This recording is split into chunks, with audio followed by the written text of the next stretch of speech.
Varicose wine సమస్యతో బాధపడుతున్నారు. Best చికిత్సను అందించే భారతదేశంలోని ఏకైక హాస్పిటల్ ఆవిస్. నమస్తే అమ్మా. నమస్తే తల్లి. అమ్మ, బీజాక్షరాలకి చాలా పవర్ ఉంటుంది అని అంటారు కదా. అవునమ్మా. మరి ఇప్పుడు ఎలాగో శివరాత్రి సీజన్ నడుస్తా ఉంది, అందరం ఓం నమ శివాయ అనుకుంటూ ఉంటాం. ఓంలోనే ఉంది కదా బీజాక్షరం అంతా. అసలు ఓం అంటేనే బీజాక్షరం కదా. అసలు బీజాక్షరాలు చదవచ్చా, చదవకూడదా, ఎవరు చదవాలి, ఎప్పుడు చదవాలి, దాని ద్వారా ఫలితం ఎలా వస్తుందో తెలుసుకుందాం. బీజం అంటే ఏంటమ్మా? బీజం సీడ్, విత్తనం. విత్తనం కరెక్టే కదా. బీజాక్షరం అంటే ఒక విత్తనం లాంటి అక్షరం. ఓకే. ఒక్క బీజాక్షరం గనక మనం ఉచ్చరించినట్టయితే దానిలో నుండి మర్రి విత్తనంలోంచి మర్రి చెట్టు వచ్చినట్టుగా దేనికి సంబంధించిన బీజాక్షరమో దానికి సంబంధించిన జ్ఞానము, శక్తి అలా విస్తరిస్తాయి. అందులో నో డౌట్, అనుమానం ఏం లేదు. దాని పేరే బీజం. అంత పవర్ ఉంటుందమ్మా మాటకి. మరి బీజం బానే ఉంది కానీ మనకి బాగా కంటికి కనపడుతుంది గనక చెప్తున్నా. ఒక శనగ్గింజ ఉంది, అది బీజమే కదా. తెచ్చి అక్కడ ఎండబెట్టి అక్కడే పెట్టాం, మొక్క వచ్చిందా అందులో?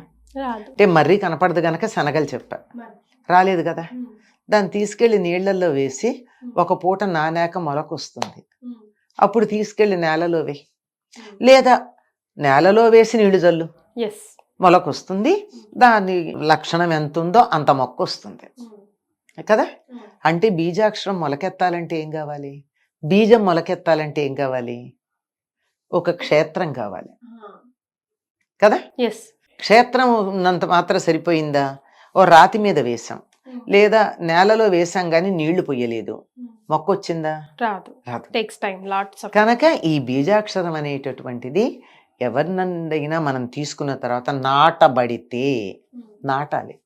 ఆ బీజం నాటుకుంటే దానికి తగినటువంటి దోహద క్రియలు చేస్తే, అంటే నీళ్లు పోయడం లాంటిది మొదలైనవి గనక చేసినట్టయితే అందులో నుంచి ఆ బీజాక్షరం దేనికి సంబంధించిందో దానికి సంబంధించినటువంటి జ్ఞానం విస్తరిస్తుంది, మర్రి చెట్టులాగా. అట్లా ఉంటాయి. ఒక్కొక్క జ్ఞానము, ఒక్కొక్క శక్తి కూడా ఉంది దానికి సంబంధించి. అటువంటి శక్తి మనకి విస్తరించి లోపల బయట కూడా విస్తరించాలి అంటే నీకు ఎటువంటి శక్తి కావాలో దానికి సంబంధించిన బీజాక్షరాలు ఉన్నాయి. నేను ఊరికే పిల్లలకు అర్థం కావడం కోసం ఎప్పుడు చెప్తూ ఉంటాను. రా అన్నాను, వస్తారు. రాలేదు, రా అంటా. చూసి రారు, రా అంటాను. వస్తారా రారా? వస్తారు. ఈ మూడింటికి తేడా ఉందా లేదా? అదే ఒక్క మాట. పెద్దవి ఎన్నో అక్షరాలు కూడా పలకల, ఒకటే ఒక అక్షరం. ఒకటే ఒక అక్షరం పలికినటువంటి దాంట్లో ఉన్న ఇంటెన్సిటీ ఏదైతే ఉందో దాన్ని కాకు అంటారు. ఇంటెన్సిటీ అనేది జనరల్గా మాట, ఇంటోనేషన్ అంటారు దాన్ని. దీంట్లో భాషా శాస్త్రంలో ఆ ఇంటోనేషన్ బట్టి ప్రభావం మారుతుంది. అంతే కదమ్మా. అంతే కదా. ఇప్పుడు 3 రాళ్ళు చెప్పాను మీకు, ఎంత తేడా వచ్చింది? ప్లీజింగ్, కొంచెం రిక్వెస్ట్, ఆర్డరింగ్, ఇంకా భయపెట్టేది కూడా ఉంటుంది తర్వాత. మరి ఇలా ఒక మామూలు నిత్య జీవితంలోనే ఒక అక్షరాన్ని మనం ఎన్నోసార్లు ఇచ్చిన ఉదాహరణ ఇది. నేను ఎన్నో సందర్భాల్లో ఎంతో మందికి, అంటే నా పిల్లలకే కాదు, విద్యార్థులకే కాదు, ఎవరు అడిగినా నేను ఇదే తేలిగ్గా అర్థమవుతుందని ఉదాహరణ చెప్తా. ఇదే ఇలా ఉంటే ఒక ధ్వనికి ఎంత శక్తి ఉంది అన్న దాన్ని మనం దీన్ని బట్టి అర్థం చేసుకుని జాగ్రత్తగా ఉచ్చారణ చేయాలి.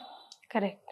ఒక్క బీజాక్షరానికి అనంతమైనటువంటి శక్తి, విస్ఫోటనం అంటారు, అలా విస్ఫోటనం చెందుతుంది. అలాంటి దాన్ని జాగ్రత్తగా చేశామా, అణు విస్ఫోటనం జరిగినప్పుడు అణుశక్తితో మనం ఉపయోగం ఏ రకంగా ఉపయోగపరుచుకుంటామో అట్లా, లేకపోతే విధ్వంసానికి కారణమవుతుంది. అందువల్ల ముందు ప్రిపేర్ అయ్యి ఉండాలి బీజాక్షరం ఉచ్చరించడానికి. ప్రిపరేషన్ గురించి కూడా ఎప్పుడు చెప్తాం. మనం స్టీల్ గ్లాసులో ఎన్నిసార్లు కాఫీ టీలు తాగినా అదేమవ్వదు. అవునమ్మా. మరి ఒక ప్లాస్టిక్ గ్లాసులో ఒకసారి మంచి వేడి టీ తాగావు, రెండోసారి పోస్తే ఏమవుతుంది? అసలు పట్టుకోలేం కదమ్మా. పట్టుకోలేం కదా, అది పాడవుతుంది. అందులో ఉన్నటువంటి ప్లాస్టిక్ మనకి హానికరం అవుతుంది. కరెక్ట్.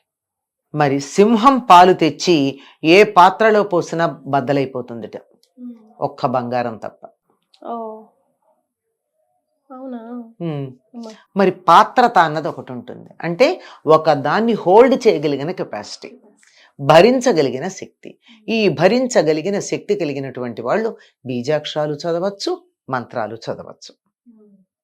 మనం వింటూ ఉంటాం, ఏదో ఈ మధ్య ఆంజనేయ మంత్రం తీసుకున్నాడండి మా వాడు పిచ్చెక్కి తిరుగుతున్నాడు అంటారు. ఇంకేదో చేశాడండి వాడు ఇంటి పట్టును లేకుండా సన్యాసి అయిపోయాడు అంటారు. ఇంకేదో చేసిన తగ్గించి మా వాడికి నిద్ర పట్టట్లేదు అంటారు. ఇట్లాంటివి వింటున్నాం కదా.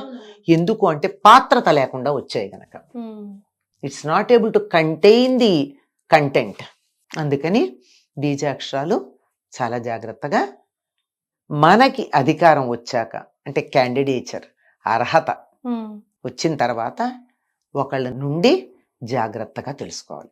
ప్రాసెస్లో చిన్న తేడా వస్తే ఫట్మంటుంది.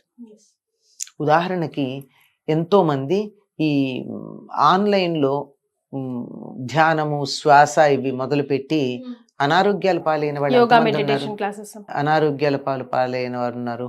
నాకే సరిగ్గా ఉండకపోవచ్చు, తెలియకపోవచ్చు. నేను అనుకున్న కౌంట్ 1, 2, 3 కౌంట్ లెక్క పెట్టమంటారు కదా, దాంట్లో తేడా రావచ్చు.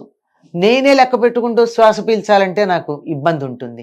అదే గురువు దగ్గరుండి ఈ టైంలో ఆయన 1, 2, 3, 4 అంటూ ఉంటే మనం అది పీలుస్తూ ఉండి అదో వారం రోజులు అభ్యాసం అయ్యాక అప్రయత్నంగా మనం నంబర్ చెప్పకుండా పీల్చగలుగుతాం, వదలగలుగుతాం. అప్పుడు అది తేలిక అవుతుంది. నా అంతటి నేనే చేసుకోవాలంటే ఎన్నేళ్ళైనా అలాగే అవుతుంది. అట్లాంటిది ఒక శ్వాస పీల్చి వదిలే దాని దగ్గర ఇంత తేడా ఉన్నప్పుడు బీజాక్షరాలు, మంత్రాలు ఎట్లా పడితే అట్లా అలా విచ్చలవిడిగా వెదజల్లి పడేస్తూ ఉంటే వాన చినుకుల్లాగా ఏం లాభం? దాన్ని సారం తీసుకోలేకపోతున్నాం మనం. One should be able to hold it. పట్టుకోగలగాలి. నిప్పు చేతుల్లో పెడితే పట్టుకోగలిగినట్టు పట్టుకోగలిగిన కెపాసిటీ ఉన్నవాడికి పెట్టాలి. ఇప్పుడు ఓం నమ శివాయ అనకూడదు. అంటే సాధారణంగా నమశివాయ అన్నది అందరికీ ఇవ్వబడిన మంత్రం. మంత్రం దాన్ని ఏమన్నారమ్మా? పంచాక్షరి అన్నారు. పంచాక్షరి అంటే ఏముండాలి? నా మా సి వా య, నమశివాయ. నమశివాయ అయిపోయింది. దాన్ని నేను నామంగా చేస్తే కూడా నాకు అసలు అద్భుతమైనటువంటి ఫలితం ఉంటుంది. ఓం అన్న దాని యొక్క విస్తృతమే నమశివాయ. ఓంకారంలో 5 భాగాలు ఉన్నాయి. ఈ 5 భాగాలు విస్తరిస్తే నమశివాయ అయింది.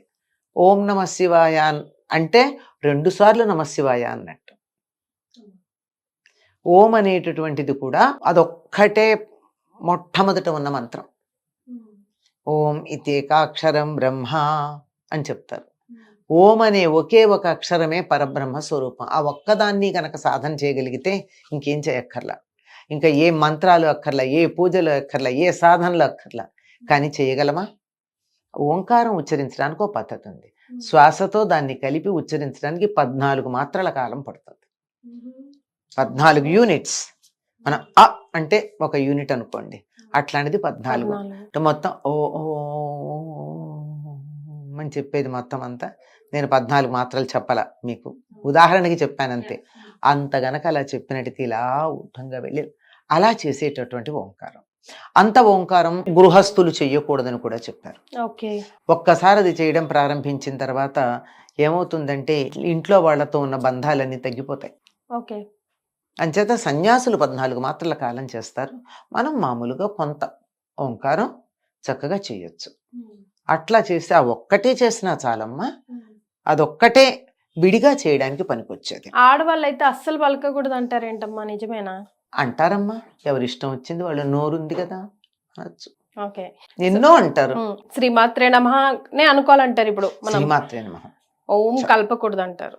అంటే మీరు గాని ఎవరి దగ్గర నుంచైనా లలితా రహస్యనామ సహస్రం గాని ఏదో ఒక మంత్రం గాను ఉపదేశం పొందితే అమ్మవారికి సంబంధించి ఓం శ్రీమాత్రే నమః. ఓం అని అనరమ్మా అసలు. దానికి ముందు 4 బీజాక్షరాలు పెడతారు. ఓం ఐం హ్రీం శ్రీం శ్రీమాత్రే నమః. అవన్నీ ఉపదేశం పొందితే చెయ్యాలి. లేకపోతే శ్రీమాత్రే నమః అంటే చాలు. నమశివాయ అనండి, నమశివాయ అని. ఓం చెప్పినా కూడా తప్పులేదు. ఒక్క నమశివాయకు ముందు అది ఎందుకో లోకంలో అలవాటైపోయింది, పర్వాలేదు. కానీ మిగిలిన దేనికి కూడా ఓం నమః అనేది అన్నిటికీ చెప్పకూడదు. ఎందుకంటే కొన్నిటికి నమః ఉండదు, స్వాహ ఉంటుంది. కొన్నిటికి స్వధ ఉంటుంది. అన్నిటికీ ఒకటే ఉండదు కదా. సో హైలీ ఇంటెన్స్డ్ అక్షరాలు కాబట్టి వాళ్ళు అబ్బా, దగ్గర చాలా చాలా పవర్ఫుల్. ఎట్లాగంటే హై టెన్షన్ వైర్ లాంటివి. కొంచెం ఇన్సులేషన్ కావాలి. ఎస్ భయపెట్టారని అనుకుంటారేమో అందరూ. భయపడడం కాదమ్మా, జాగ్రత్త తీసుకోవడం వేరు, భయపెట్టి అయ్యి చచ్చిపోతావు అని చెప్పడం వేరు, జాగ్రత్త నాయనా అని చెప్పడం వేరు. నేను చెప్పేది రెండోదే, జాగ్రత్త అని చెప్తున్నా. ఫర్ ష్యూర్ అమ్మా, మీరు చెప్పే చాలా జాగ్రత్త మమ్మల్ని ఎప్పుడు జాగృతం చేస్తూ ఉంటుంది. ధన్యవాదాలు. వస్తాయి.